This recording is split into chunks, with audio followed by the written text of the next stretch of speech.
오늘은 말씀에 대해서 지난번에 드렸고 오늘도 아마 말씀에 대해서 또 여러분과 나누려고 하는데, 오늘 제목은 주님의 성품을 세워주는 말씀. 우리가 주님의 장성한 분량까지 그분의 성품을 담도록 하나님께서 우리에게 기대하시는데, 우리가 주님의 성품 장성한 분량까지 잘하려면 결국 무엇이 그걸 우리를 그렇게 잘하게 해주느냐?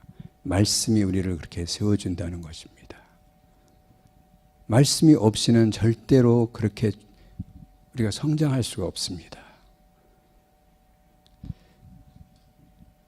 지난 수요일날 하나님 말씀이 얼마나 중요한지, 말씀은 하나님이시고 또 주님의 모든 것은 다 말씀, 곧 하나님을 보여주는 것이니 우리도 세상 기준을 버리고 주님처럼 말씀대로만 살자, 그런 취지로 함께 나눠봤습니다.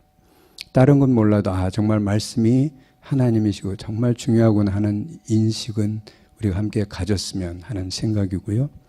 오늘은 그 중에서 조금 전에 하나님의 예수님의 성품을 우리한테 세워주려고 하나님은 예수님 닮은 우리들이 되기를, 또 다른 예수님의 동생들, 자녀들이 되기를 원하는데, 그럼 무엇으로 예수님과 우리가 가까워질 수 있는, 닮을 수 있는가? 그건 다른 것 아무것도 아니고 능력도 아니고 병 고치는 뭐 이런 것도 아니고 결국 예수님의 성품입니다. 우리가 예수님의 성품을 담는 건데, 우리가 매일매일이 삶 속에서 말씀을 통해서 우리의 성품을 새롭게 변화시켜서 이 장성한 그리스도로 자라나고 하나님 나라가 임하게 하는 삶을 우리가 어떻게 살 것인가, 이것을 한번 살펴보고자 합니다. 우리가 그리스도의 성품을 갖지 않고서는 하나님 나라가 우리 삶 속에 임하게 할 방법이 없습니다. 먼저는 반드시 하나님의 성품이 우리 안에 이루어지면서 점점 더 그 성품이 확연하게 이렇게 세워지면서 하나님 나라도 더 굳건하게 서가는 것입니다. 이건 연결되어 있어요. 어떤 게 이렇게 나라가 먼저가 아니고 반드시 성품이 우리 안에 이루어져야 됩니다. 내 뜻을 이루려고 지난번에 비슷한 취지를 말씀을 했는데, 우리가 내 뜻을 이루려고 말씀을 활용하고 믿는 것이 아니라 나의 삶, 내 생각, 내 몸매가 가지고 있는 목표나 어떤 꿈, 이런 거를 이루기 위해서 말씀을 활용하고 믿는 것이 아니라 내 안에 오신 주님, 그분의 뜻을 펼치는 축복의 통로가 되도록 나를 말씀으로 변화시키는 것이 말씀을 우리가 사모해야 될 이유입니다. 오늘도 마찬가지 내 삶, 내 목적이 아니라 주님의 목적, 주님의 뜻입니다. 사람의 성품은 오늘 꼭 잊지 말아야 될 말씀 중에 하나인데요. 사람의 성품은 밭과 같다. 곡식을 심는 밭. 사람의 성품이 밭이다. 그 밭에 말씀의 씨가 떨어져서 잘 자라고 결실하는 옥토를 만들어 가는 과정이 우리가 말씀을 가지고 우리의 성품을 이루어가는, 만들어가는 과정이다. 저는 시골에서 자라서 이렇게 그 당시에 뭐 70년 전에는 시골이 너무나 가난하니까 산 이런데, 산자락에 이런 데를 꽃갱이로 파고 또 이렇게 삽으로 이렇게 떠내서 고기를 조그마한 밭을 만들고 뭐 이러는 거를 보고, 또 밭 안에 돌도 많고 그런데 매번 할 때마다 그분들이 돌들을 집어내서 저쪽 밭둑에 옆에다 갖다 놓고 또 이렇게 하면서 조금씩 밭이 점점 몇 년이 지나면서 이 아름다운 이 밭을 평평한 밭으로 만들어지거든요. 물도 계속 주고 뭐 이렇게 하면서. 그래서 우리도 지금 성품이 우리 안에 욱하고 화가 내고 막 이런 게 막 강한 게 있던 이런 폐악한 성품이 그 사랑으로 가득 찬 이런 성품을 만들어 가려면 이건 하루아침이 되는 것이 아니라 말씀을 통해서 계속 자갈도 걸러내고 그 다음에 메마른 데는 또 수로도 만들고 물도 주고 이렇게 하면서 이걸 하나의 옥토화 시키는 작업이 우리의 성품을 만드는 과정이다. 특히 젊은이들, 여기 있는 젊은이들은 정말 이 말씀을 잘 들어서 여러분들이 저 나이 뭐 이렇게 됐을 때는 정말 멋진 옥토가 돼서 거기에 떨어지기만 하면 30배, 60배, 100배가 그냥 쿡쿡 열매가 나오는 그와 같은 아름다운 땅이 됐으면 좋겠습니다. 그러면 성경 안에서 성품의 어떤 것을 볼 수 있나? 제가 오늘 짧게 하겠다는 것이 성품에는 여러 가지가 있잖아요. 그걸 하나하나 내가 다 말하려고 하면 10시간을 해도 모자라니까. 그러다 보면 또 여러분 지치고, 그래서 제가 결심을 단단히 했습니다. 길게 안 하려고. 그래서 성경 안에서 성품 어떤 것이 있나 이렇게 하는데 볼까 할 때 그냥 생각해 볼 수 있는 것이 성령의 열매 9가지. 보통 우리가 생각할 수 있는 그렇잖아요. 사랑과 화평과 희락과 오래 참과 자비와 양성과 충성과 온유와 절제. 다 아름다운 성품들이잖아요. 사실 다 필요한 성품이고 사실은 사랑 안에 모든 것이 들어있습니다. 결국 사랑을 만들기 위해서 그런 과정이 있는 거고요. 또 하나님의 나라, 우리가 말할 때 하나님 나라는 먹고 마시는 것이 아니라 성령 안에서 의와 화평과 희락이라 우리가 말하잖아요.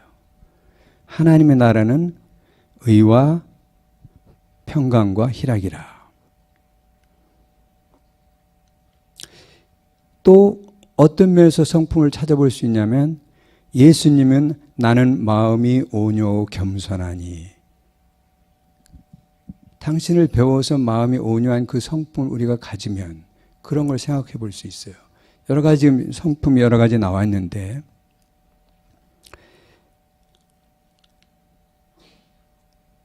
제가 오늘 같이 여러분들하고 나눴으면 싶은 말씀은 조금 이게 다른 각도가 있기 때문에 여러분이 다른 말들은 대부분 잘 알고 있는 것 같아서 예수님이 말씀하시는 성품 중에서 온유에 대해서 오늘 한번 나눠보려고 합니다. 여기 조금 전에 하나님 나라, 우리가 성품을 아름답게 만들면 하나님 나라가 점점 더 강하게 굳건하게 세워진다고 했는데 하나님의 나라 할 때 의와 평강과 희락이라 이 순서가 굉장히 중요합니다. 저는 옛날에 이 말씀을 할 때 자꾸만 이게 뒤집어져요. 의와 희락과 평강 이렇게 자꾸만 나오는 거예요. 목사님들도 할 때 보면 그걸 순서를 이렇게 바꿔서 이렇게 말하실 때도 있더라고요. 이 보면 근데 이거를 꼭 그 제 해석이 맞는지는 모르겠지만 저는 하나님 나라의 의가 만들어지면, 의가 세워지면 당연히 평강이 옵니다. 여러분 동의하십니까? 하나님 나라의 말씀과 하나님 뜻에 맞게 우리가 하나님과 완전히 관계 속에서 딱 일치를 시켜놓으면 거기에 평강이 안 올 수가 없어요. 세상 걱정이 아니고 하나님하고 맞췄기 때문에 아무런 걱정 근심이 사라지잖아요. 하나님의 평강이 임하면 그 뒤에 기쁨이 강물처럼 우리한테 스며드는 겁니다. 우리가 거꾸로 세상에서는 기쁨을 추구하고 이렇게 하지만, 그리고 뭐 코미디나 여러 가지 프로도 이렇게 보지만 거기서 잠깐 순간적으로 자기도 모르게 감성으로 웃고 기뻐할 수 있지만 그게 지나고 나면 더 공허해지고 텅 비는 거예요. 왜냐하면 그건 속 깊은 곳에서 나오는 평강의 기쁨이 아니기 때문에. 그래서 하나님 나라는 이 하나님 중심으로 우리를 이동시키는 이런 작업인데 지금 전부 다요. 내 생각대로 내 마음대로 어떤 것을 최선을 다해 사는 삶이 아니라 하나님 말씀이 나를 통해서 흘러가는 삶, 그분의 능력이 나를 통해서 그 말씀의 능력으로 운행되는 삶. 한마디로 내 힘이 아니고 말씀의 능력을 내 안에 온전히 싣고 그거로 살아가는 거예요. 하나님 나라가 우리가 여러분 할 때 뭐 잘 아는 게 나라는 통치라고 했잖아요. 그럼 하나님이 통치한다는 게 하나님 말씀이 통치하는 거니까 제 말씀에 뭐 논리적인 비약이 없으니까 다 쉽게 동의하실 거예요.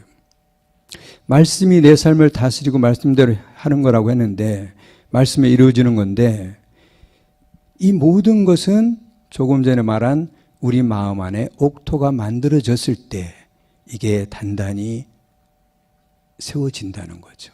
딴 방법은 없습니다. 옥토를 만들지 않고는. 여기서 아까 의와 평강과 희락이라 이 순서가 먼저 의가 이루어지면 평강이 오고 평강이 오면 기쁨이 온다. 이 순서가 중요하다 했는데 의는 하나님과 우리와의 완전한 관계가 만들어진 것이 의입니다. 예수 그리스도 안에 있는 것, 또 말씀이 내 안에 있는 것, 나는 죽고 예수 그리스도가 나를 지배하고 있는 것, 나를 다스리고 있는 것, 이 상태가 의입니다.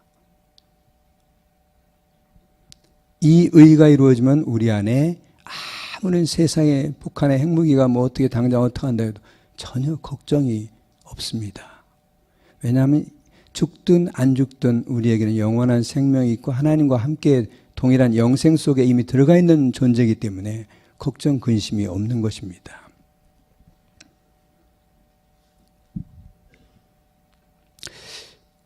오늘 제가 시간도 제한되어 있고 그래서 예수님의 대표적인 성품 온유를 한번 같이 생각해 본다고 했습니다.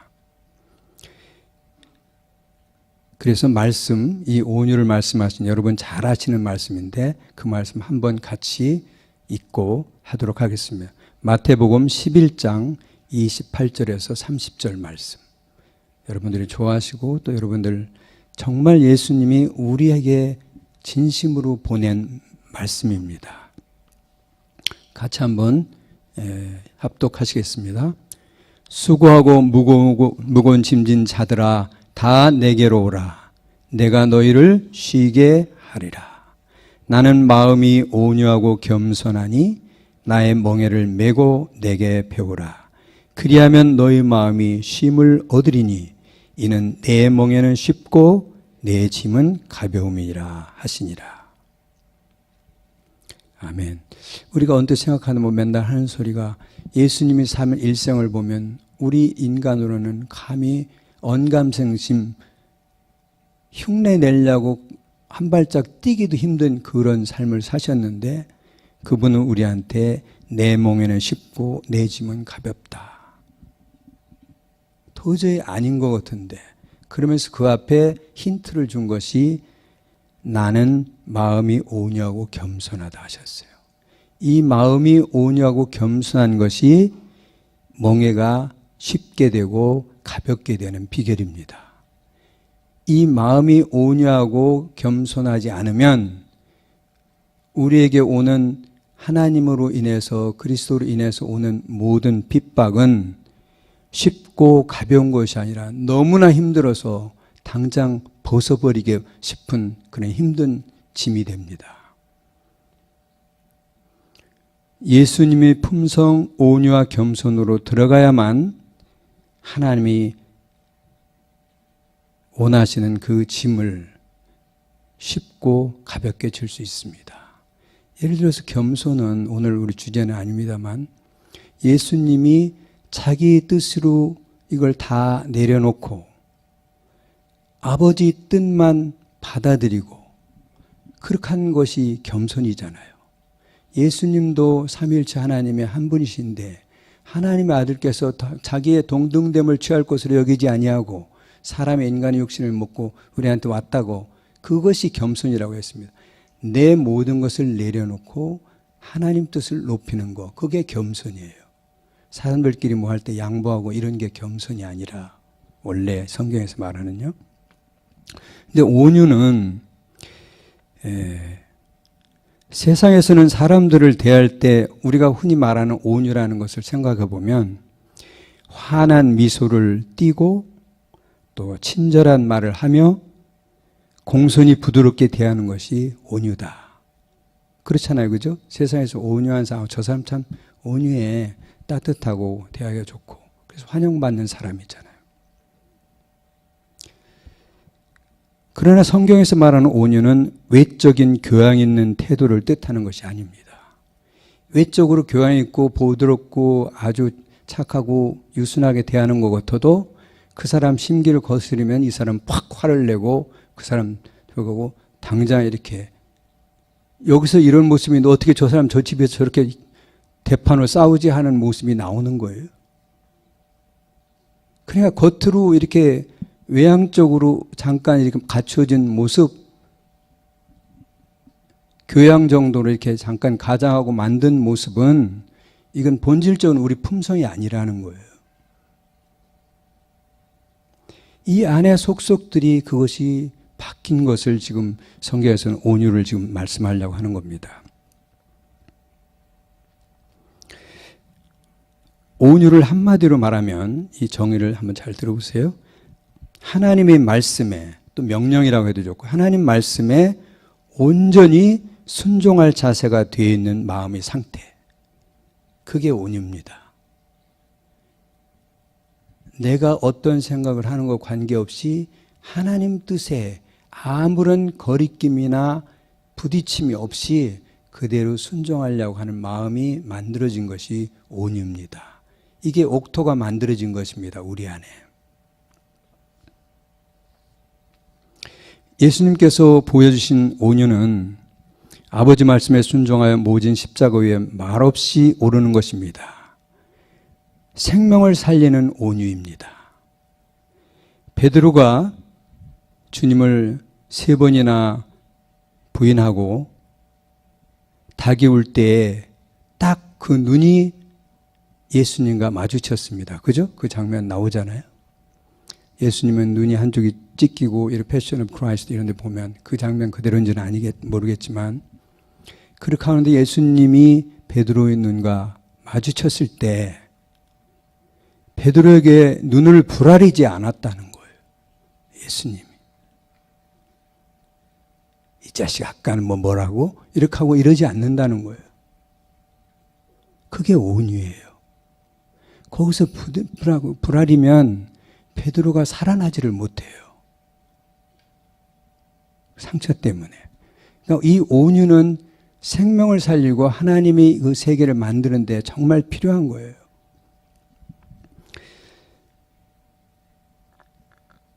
오히려 부활하시어서 디베리아 바닷가에서 불을 피워 따뜻하게 하시고 생선을 구워주고 먹을 것을 주시는 온유입니다. 아무런 질책도 안 하시고 내가 나를 사랑하니 내 양을 먹이라 하시는 이 온유입니다. 이것이 온유입니다. 그래서 베드로를 살리셨습니다. 여러분들이 만약에 이런 온유를 여러분 마음 안에 만든다면 여러분들 자식이 살아나는 것입니다. 사춘기에 집을 반하고 뛰어져 나가는 애들이 돌아오게 됩니다. 네가 어떻게 그럴 수 있냐고 이렇게 소리 지른다고 절대 자녀들이 돌아오지 않습니다. 살아서.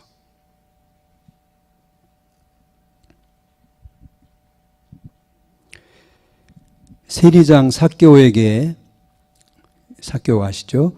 너는 왜 그렇게 부정축제하고 죄를 짓느냐? 꾸짖지 않으시고 예수님께서 뭐라고 하시냐면 삭개오야 속히 내려오라. 내가 오늘 내 집에 유하여 하겠다. 근데 주님이 모든 것을 아시는 주님께서 삭개오가 어떻게 재산을 모으고 부정축제하고 악을 행하는지 모르시겠어요? 다 아시는 거예요. 아는데 그거에 대해서 아무런 비난하고 손가락질을 안 하시는 거예요. 그러나 한마디로 그런 말 안 하시고 덥석 그를 잡고 내 집에 내가 유하해야 되겠다 하심으로 해서 삭개오가 뭐라고 고백해요? 내 소유의 절반을 가난한 자들에게 주고 속에 빼앗은 것 있으면 네 갑절이나 갚겠나이다. 예수께서 오늘 구원이 이 집에 이르렀으니 이 사람도 아브라함의 자손이로다. 이렇게 살려내는 것이 온유입니다. 이 성품을 우리가 가질 때만 우리가 가는 곳에 예수 그리스도의 나라가 임하게 할 수 있습니다. 이거는 어려운 것 같아도 서서히 아까 시골 사람들이 밭을 개간해서 돌을 자갈을 집어내고 자꾸만 잔디도 뽑고 이렇게 하면서 만드는 과정처럼 우리가 만드는 과정입니다. 우리는 일단 옳은 방향을 잡았습니다. 여기 계신 분들은. 가늠하다 잡혀온 여인을 주님께서 아무런 정죄하지 않으시고 앞으로 죄짓지 말라 하시면서 보내시는 것이 온유입니다. 근데 우리나라 지금 세상은 여론이니 TV니 신문에 얼마나 누가 어떻고 맨 이런 소리로 그냥 귀가 따갑잖아요. 이 나라를 생각하면 너무나 안타까운 거예요. 여러분들이 정말 중보기도 많이 해야 됩니다. 이렇게 서로 비난하는 이 비난의 약한 영들의 역사가 이 땅에서 끊어지도록. 히브리인들이 말하는 온유는 들판이나 산에서 뛰노는 야생마를 잡아다가 이제 잡으면 여기다 목걸이는 확 말 같은 거 잡을 때 영화에서 보면 이렇게 올가미를 해서 쫙 던지면 그 서부인들이 하듯이 말이 꽉 잡혀서 목에 접혀서 일단 이렇게 하잖아요. 근데 잡을기는 잡았는데 이거를 탈 수는 없습니다. 하도 뛰고 난리하니까. 이 말들을 잡아서 이 좁은 계곡이 딴 데 못 도망가게 좁아지는 이런 길로 몰아가면 얘들이 처음에는 뛰어가다가 이 길이 자꾸 좁아지고 자갈도 많고 바위도 있고 하니까 가면서 계속 뒤에서는 쫓고 하니까 부딪히고 난리 나잖아요. 이 뼈도 부러 깨지고 이런 데 다치고 말들이 뛰면서 난리가 나서 부딪혀 보면 지치고 피도 흘리고 만신창이가 되는 겁니다. 그럼 완전히 지쳐 쓰러지기 직전이에요. 그때 그 말을 잡아서 재갈도 물리고 말고삐도 해서 이제 잡으면 그때부터 사람이 타면 가만히 있습니다. 이게 온유라는 것을 만드는 과정입니다.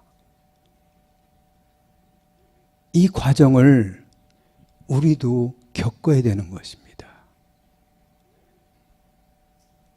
야생말처럼 우리는 세상 속에서 자란 우리들이 성품이 어린 시절부터 만드는 이것을 예수님의 온유한 성품으로 만들어 가려면 우리가 피 흘리고 힘들지만 이 과정을 겪지 않고서는 아무 때나 주인이 탁 고삐만 잡고 말 한 자국 놓고 탁 올라탈 수 있는 이런 순한 말이 되지 않는다는 거죠. 이 과정을 우리가 겪어야 되는 거예요.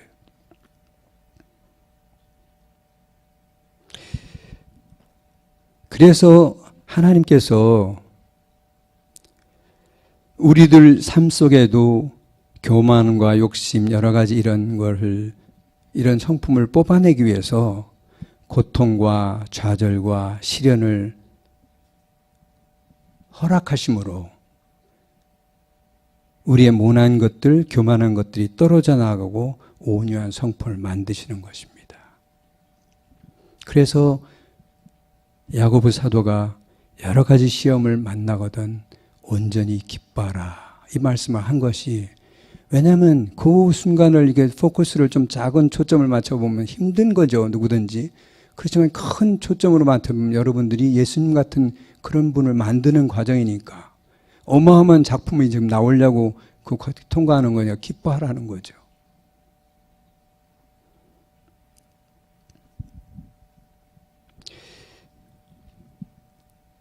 예수님의 온유는 모든 일에 대하여 관용하시는 것은 아닙니다. 그렇더라도 여기 좀 이제 우리가 보통 생각하는 것과 좀 다른 점인데, 목숨을 걸고 하나님의 뜻에 반하는 것, 비진리에 대해서는, 악한 것에 대해서는 대적하셨습니다. 예를 들면 성전 안에서 장사하던 사람들을 크게 꾸짖으시고 채찍을 만들으셔서 내쫓고 뒤집어 엎으셨습니다. 우리가 예수님이 그렇게 좋으신 그런 분이 이렇게 하시리라고는 생각 못했잖아요. 조금 전에 막 이렇게 잘못한 사람들도 다 용서해 준 그분이 갑자기 이런, 도저히 원칙적으로 말이 안 되는, 용서받을 수 없는 그런 부분은 하나님께서 분노하신다는 거죠. 이것도 온유의 하나의 표현입니다. 성전 앞에서 장사하던 사람에게 그러셨고, 또 그 당시 사회 지도층을 이루었던 바리새인들과 서기관들에게 거침없이 외식하는 자들, 악독이 가득한 자들이라고 크게 꾸짖으셨습니다. 사회 지도층들입니다. 예수님은 갈릴리아의 무명의 한 청년입니다. 잘못하면 이거 뭐 쥐두새도 없이 그렇게 당할 수도 있는데 전혀 두려워하지 않으시고 그들에 대해서 하나님의 분노가 예수 그리스도를 통해서 표출된 거지 예수 그리스도가 개인적인 자기 분노를 말하는 게 아닙니다. 이분은 온유한 성품으로 하나님의 마음에 닿아 있기 때문에 하나님이 화내는 것을 이분도 말을 통해서 폭발한 겁니다. 그걸 통해서 그 사람들이 깨쳐서 선한 길로 돌아서도록 충격요법을 쓰시는 거죠. 결국 살리시려고 하는 예수님의 그런 말씀입니다. 또 우리가 성경에서 온유라는 말을 하다 보면 또 생각나는 한 사람이 있습니다. 누군가요? 모세죠. 모세에 대해서는 뭐라고 했어요? 이 사람 모세는 온유함이 지면의 모든 사람보다 더하더라. 가장 지극히 온유한 사람이라 모세에 대해서 이렇게 말했는데, 모세에게도 예수님과 같이 우리가 생각하는 그런 어떤 부드러운 면 그것만이 아니라 또 강한 면 두 가지를 같이 가지고 있습니다. 온유라는 것이. 모세는 40일을 밤낮을 금식하면서 산에 올라가서 엎드려 하나님의 십계명 말씀을 받아들고 내려올 때 백성들이 내려와 보니까 아론 자기 형과 모든 사람들이 이스라엘 백성들이 모여서 그 금송아지를 만들어 놓고 우상을 숭배하면 그것을 가운데 놓고 돌아가며 춤을 추면서 이렇게 난리굿을 하고 있었습니다.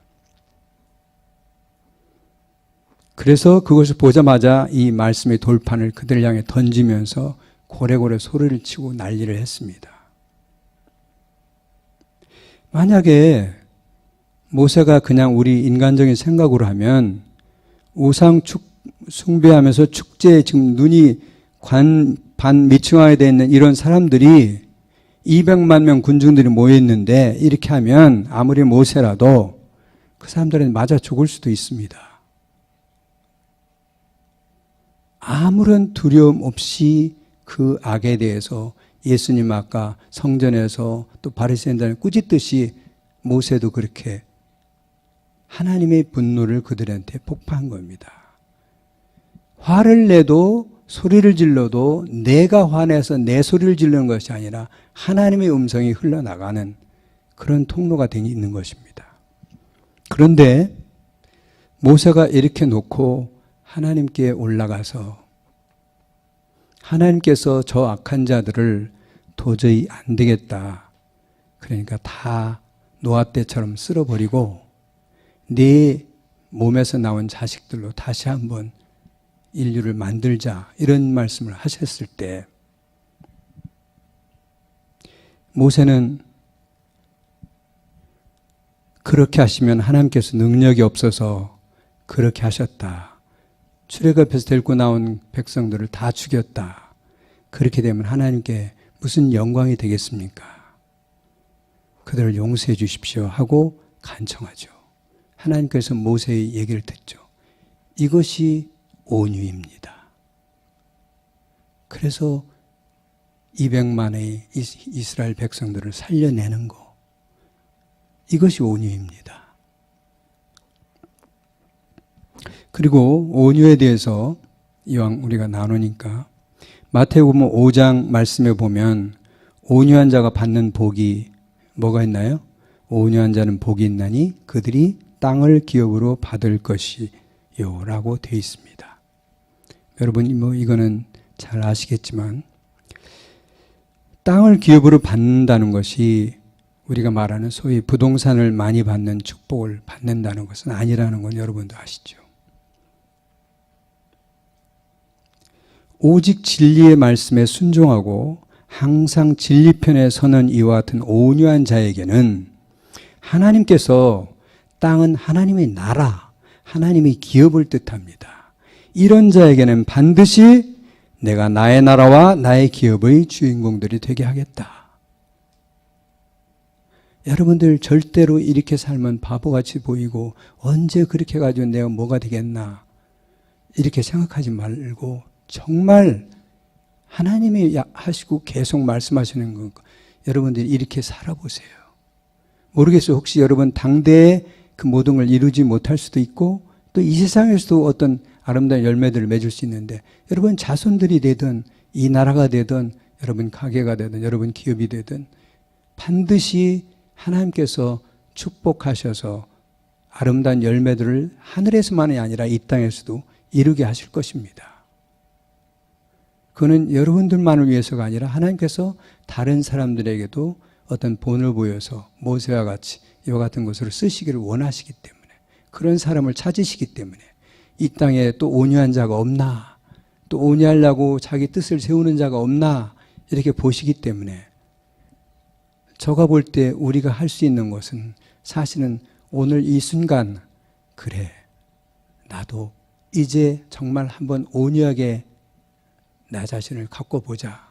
이 결심을 마음속에 단단히 하는 사람에게는 다니엘이 하나님의 그 뜻을 따라서 결심했을 때 다니엘에게 많은 축복이 젊은 청년에게 왔던 것처럼 우리에게도 그런 결심까지만 해도 성령님께서 도우시고 또 말씀의 감동으로 우리가 그쪽으로 전진할 수 있을 것입니다. 이것이 하나님의 은혜예요. 하나님은 우리가 어려운 길만을 가러가면 우리 못하죠. 우리 연약함을 너무나 잘 아세요. 하나님은.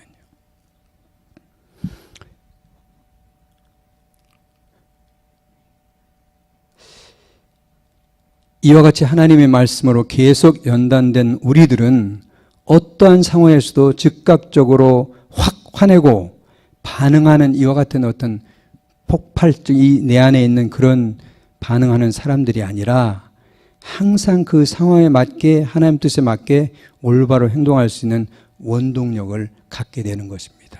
우리 안에 온유가 만들어질 때. 어떤 고난이나 억압이나 환난이나 치욕스러운 상황에서도 이것이 하나님께서 허락하신 상황이라면 인정하고 받아들이며 결코 상황에 지배당하지 않게 됩니다. 공의로우신 하나님께서 결국 다 합력하여 선을 이루실 것이라는 우리 안에 확신이 있기 때문에 가능합니다. 그렇죠? 하나님께서는 모든 일을 합력하여 선을 이룬다는 것은 이런 경우에는 되고 저런 경우는 안 되고 그게 아닙니다. 하나님이 하시는 모든 것은 종합작품이고 우리가 생각하는 3차원의 그런 하나님이 아니시기 때문에 차원을 초월한 하나님이시기 때문에 그분에게는 뭐든지 다 가능합니다.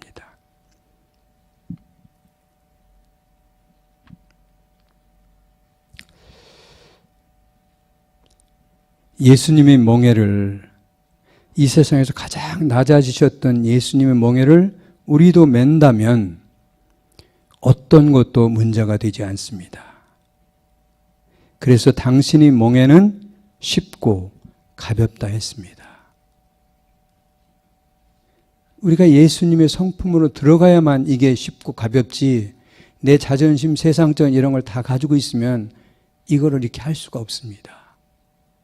하다못해 젊은이들이 자기들이 사랑하는 사람들이 있는데 자기들 처지가 남처럼 아름다운 혼례식을 하고 뭐 멋진 집에서 신혼을 시작하고 뭐를 하고 이런 것이 보장된 게 아무것도 없어도 자기들 둘이 마음으로 사랑하고 하나님 말씀대로 듣고 성실하게 마음을 합쳐서 가면 설사 물 한 모금 떼놓고 옛날에 정한수 떠놓고 결혼식을 해도 잘 사는 사람은 잘 살고 하는 거로 하듯이 그 마음이 있으면 되는 인간이기 때문에 잠시 화려한 거 남처럼 하고 싶죠. 누구든지.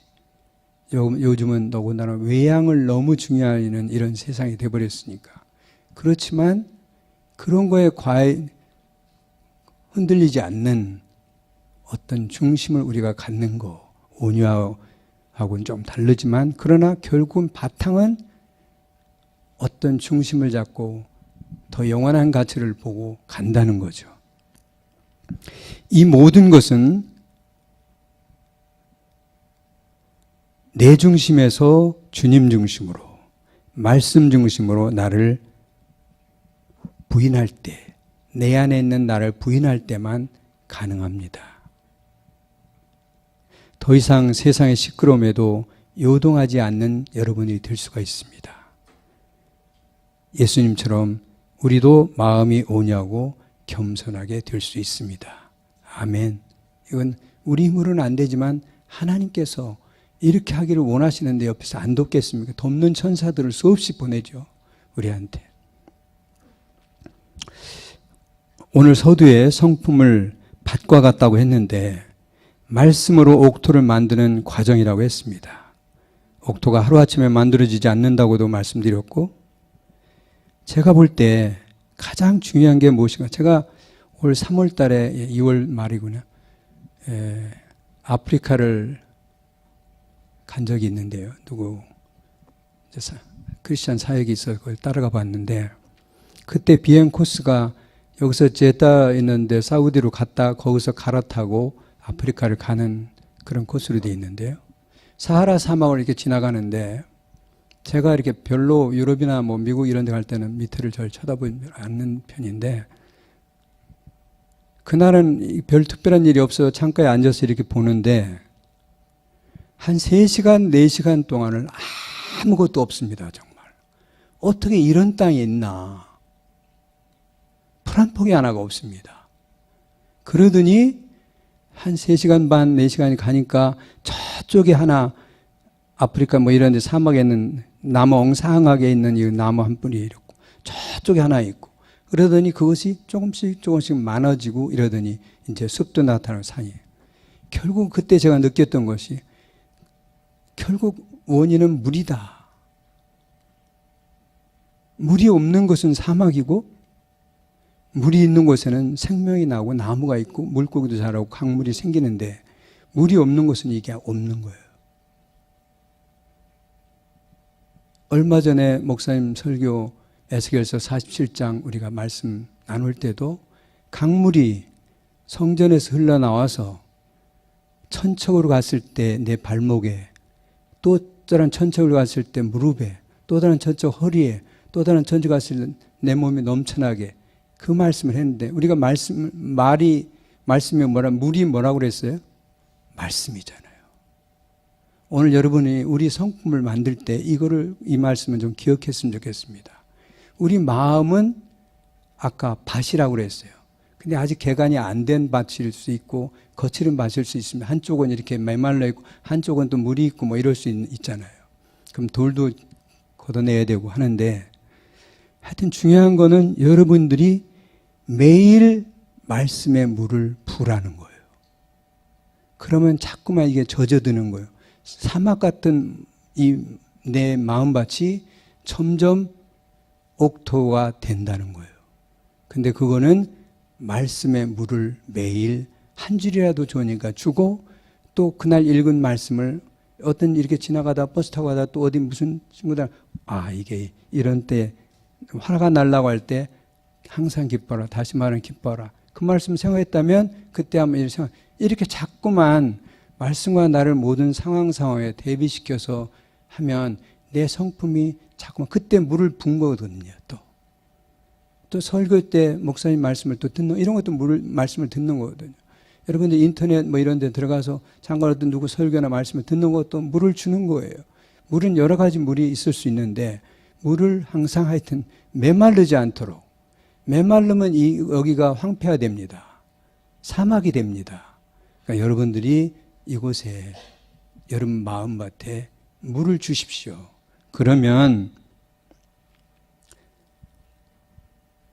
예수 그리스도의 그 옥토처럼 온유가 점점점 여러분 안에 강하게, 어떤 것이 와도 흔들려야 하는 온유가 자리 잡게 될 것입니다.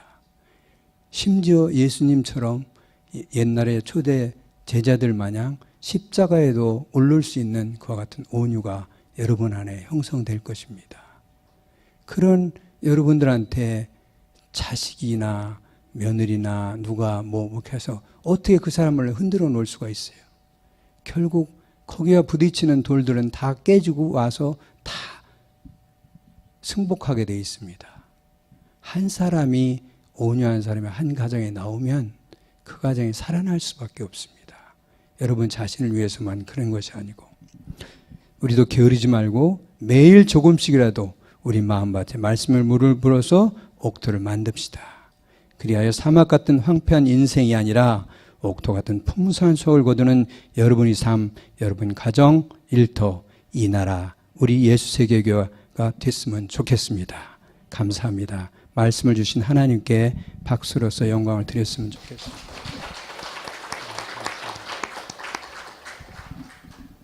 오늘 이 설교 말씀을 잠깐 이렇게 정리하는데 복음 찬송 밤이나 낮이나 어제나 오늘도 하는 그 찬송이 생각이 나서 같이 마지막에 이걸 한번 해달라고 했습니다. 그래서 여러분들 이 노래를 한번 같이 부르시면서 우리가 마지막 마무리하면서 기도할 사람 기도하도록 하겠습니다. 잠깐만. 하나님 아버지 감사합니다. 이렇게 우리가 말씀을 나누게 하고 우리 마음 안에 온유의 밭을 가꿀 수 있도록 다시 한번 생각해 하시니 하나님 은혜로 받겠습니다.